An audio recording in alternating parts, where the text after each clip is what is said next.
오늘 말씀 가운데 3일 만에 살인하리라 하는 말씀을 통해서 32절로부터 34절까지 말씀을 예수님께서 예언의 말씀을 해주시고 있는 것을 볼 수가 있는데, 이미 예수님께서는 8장에서도 마가복음 8장에서도 예수님께서 고난당하시고 3일 만에 다시 살아나실 것을 예언하고 계시고 있고, 또 9장에서도 그렇게 예언의 말씀을 해주시는 것을 볼 수가 있습니다.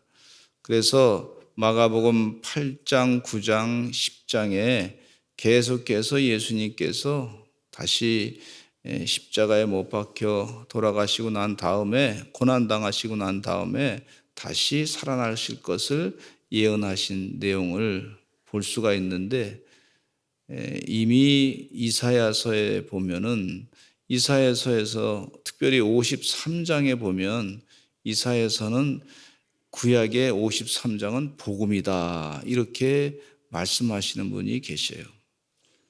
복음이라고 하는 것은 우리를 죄에서부터 건져내신 그 십자가에 못 박혀 돌아가셔서 우리 죄를 다 사해 주신 그 은혜 기쁜 소식, 그것을 말하고 있습니다.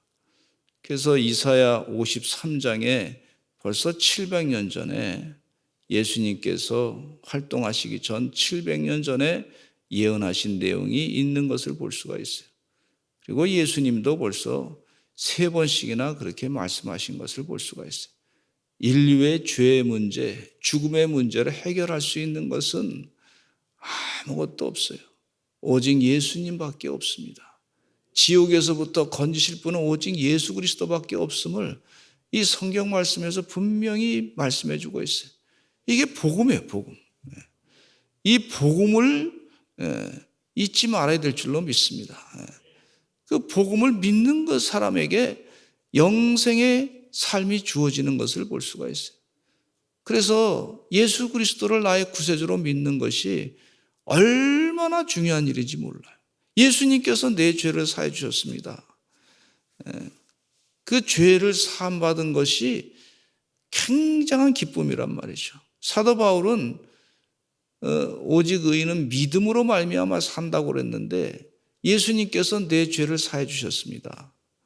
이 영원히 죽을 수밖에 없는 죄인, 죽음의 문제를 아무도 해결할 수 없는데 예수님께서 십자가에 못 박혀 돌아가시면서 영원히 사는 영생의 길을 우리에게 확실하게 주셨습니다. 이게 진리의 복음입니다, 여러분. 기쁜 소식, 인류에게. 이 세상에 어떤 사람들도 이 죽음의 문제를 완벽하게 해결한 사람이 없어요. 예수님밖에 없단 말이죠. 예수님을 믿는 사람들이 예수님의 해결하심을 따라서 영생의 삶을 사는 거예요. 그래서 주님께서 나는 길이요 진리요 생명이다 그랬는데, 영원히 사는 생명을 지금 말씀해 주시고 계시는 것을 볼 수가 있어요. 우리가 육신으로 살면 얼마나 살겠습니까? 조금 많이 살면 100살, 120살 그렇게 살 텐데 육신으로 영원히 못 산단 말이죠. 우리는 반드시 하나님의 디자인된 그 계획 가운데 죄로 말미암아 육신의 장막을 벗을 때가 있습니다.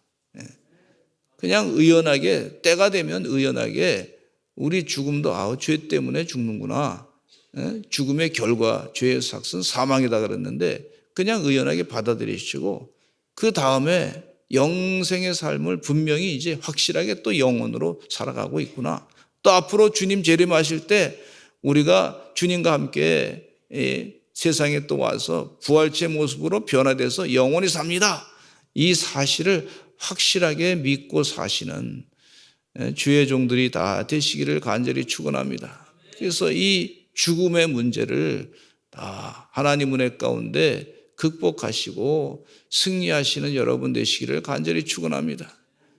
그래서 기쁨으로 살아가는 것이에요. 때가 되면 육신의 장막을 다 벗는 거구나. 최선을 다해서 살다가 하나님의 뜻대로 영적인 열매를 맺다가 육신의 장막을 벗게 되면 주님과 함께 또 더 가까이서 주님을 뵙고 기쁨으로 살면 된다. 이 믿음을 가지고 사시는 여러분 되시기를 간절히 축원합니다. 어떤 사람은 이런 얘기까지 하고 계세요.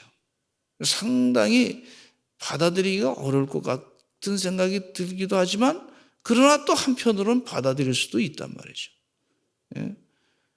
어떤 사람은 죽음은 하나님의 선물이다 이렇게까지 말씀하시는 분이 계세요. 일편 동의도 할 수 없지만 일편으로는 또 이건 하나님의 선물이구나. 그 예수님께서 우리가 부활한다는 것은요, 예수님이 죽으셔야 부활하는 거예요. 예수님께서 십자가에 못 박혀 돌아가셨기 때문에 부활의 역사가 있는 거란 말이죠. 죽지 않으면 부활이라는 말이 없습니다. 그냥 사는 거지. 여기 예수님께서 그 사실을, 진리를 아시고 우리에게 분명하게 12 제자에게 그런 말씀을 하고 계시는 것을 볼 수가 있어요. 우리 33절에 읽겠습니다. 34절까지 시작. 보라, 우리가 예루살렘에 올라가노니 인자가 대제사장들과 서기관들에게 넘겨짐에 그들이 죽이기로 결의하고 이방인들에게 넘겨주겠고 그들은 능욕하며 침뱉으며 채찍질하고 죽일 것이나 그는 3일 만에 살아나리라 하시니라. 예수님께서 예루살렘에 가신다고 하니까 사람들이 놀랐어요.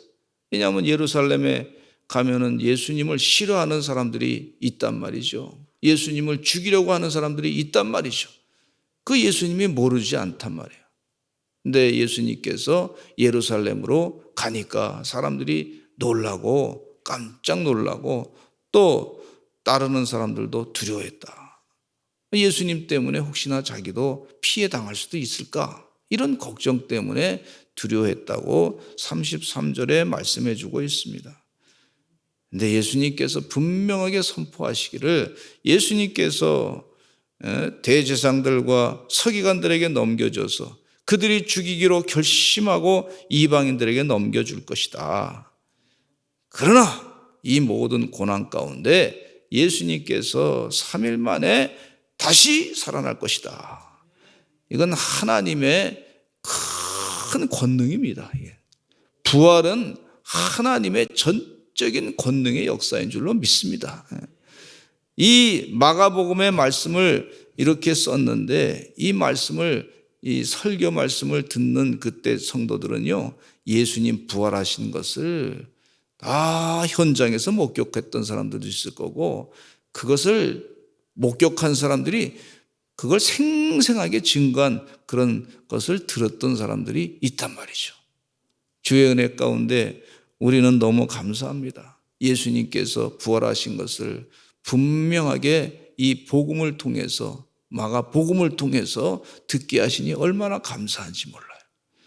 주의 은혜 가운데 영원히 죽을 수밖에 없는 죄인, 이 질병 가운데 가장 이 죽음이라고 하는 큰 질병에 빠져 있는 우리 인간, 이 인간의 이 모든 영원한 지옥으로 갈 수밖에 없는 그 존재를 예수님께서 십자가에 못 박혀 돌아가시면서 그걸 다 해결해 주신 거예요.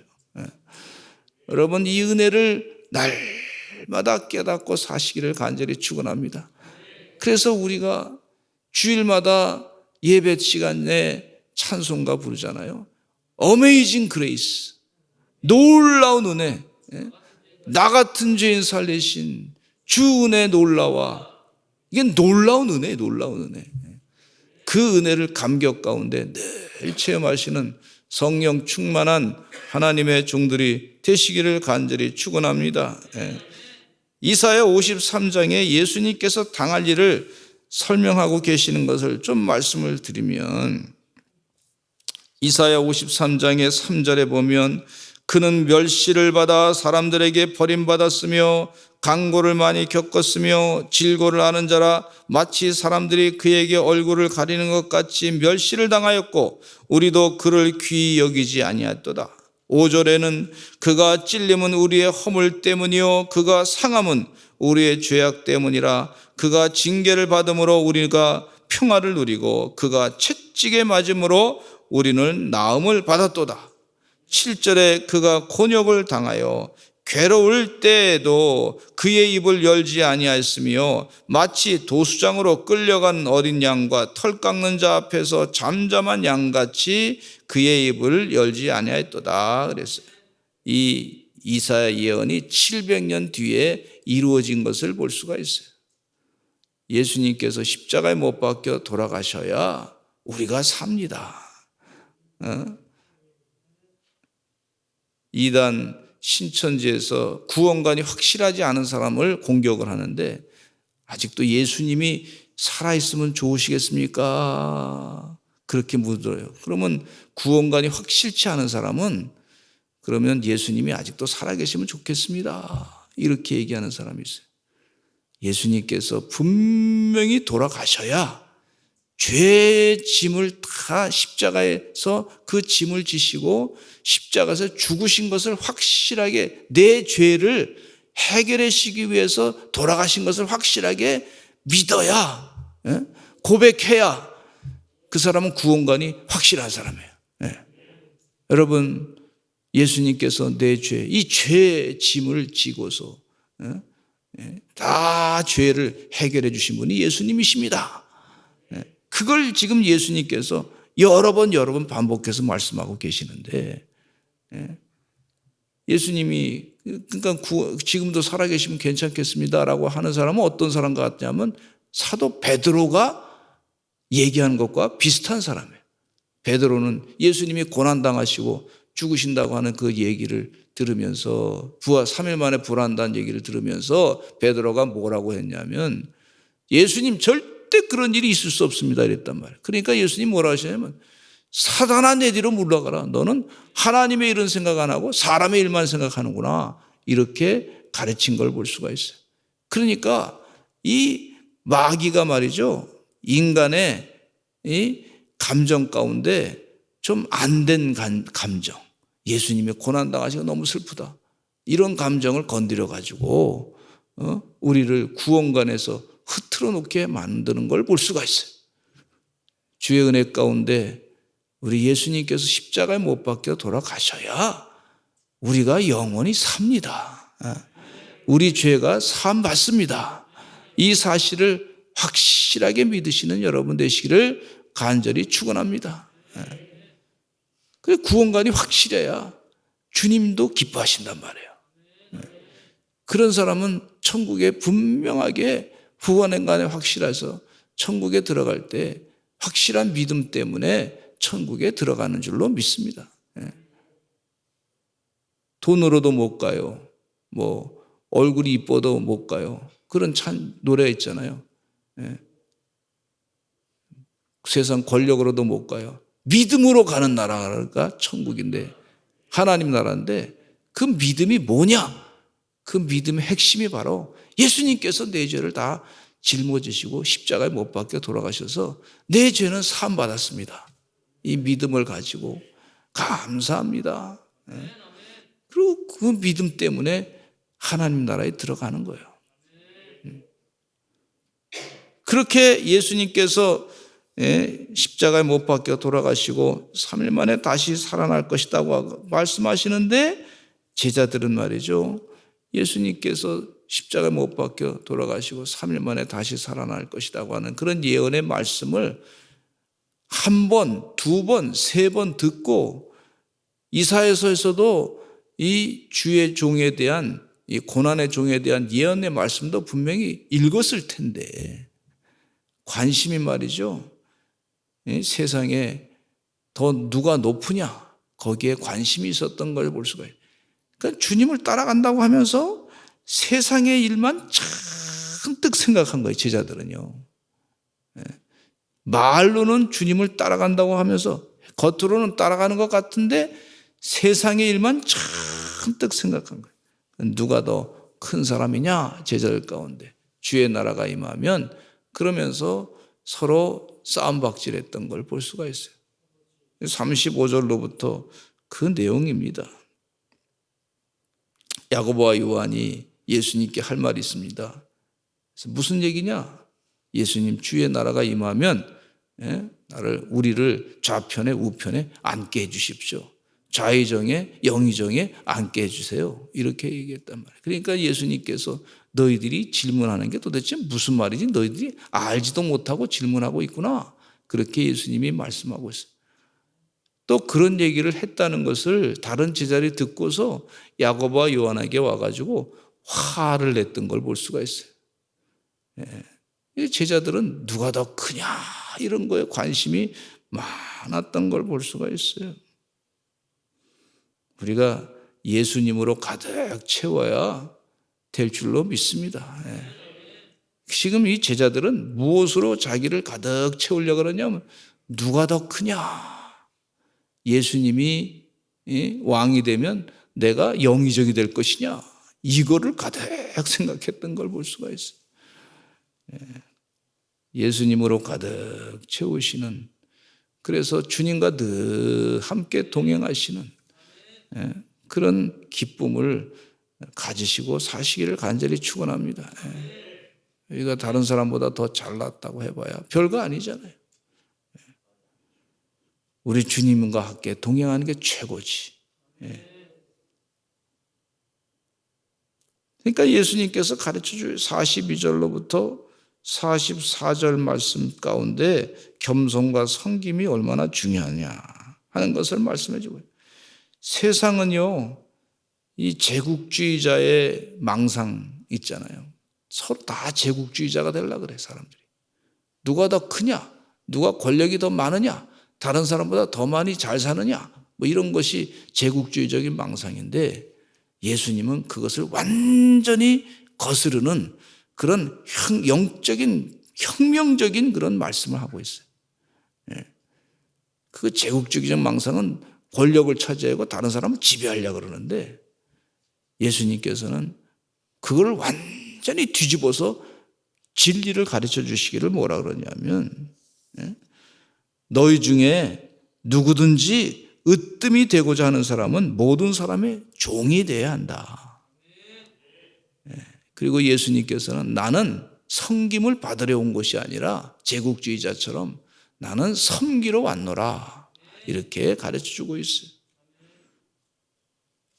주의 은혜 가운데 섬길 줄 아시는 그런 영적인 진리로 주님과 같이 자기 십자가를 지고 섬길 줄 아시고 그렇게 사시는 하나님의 종들이 되시기를 간절히 축원합니다. 오늘도 주님, 제가 세상을 섬기는 사람이 되게 해주시옵소서. 영혼을 사랑하고 영혼을 온전히 주님 품으로 인도하는 그런 일에 쓰임받는 사람이 되게 해주세요. 주여 나를 평화의 도구로 사용해 주세요.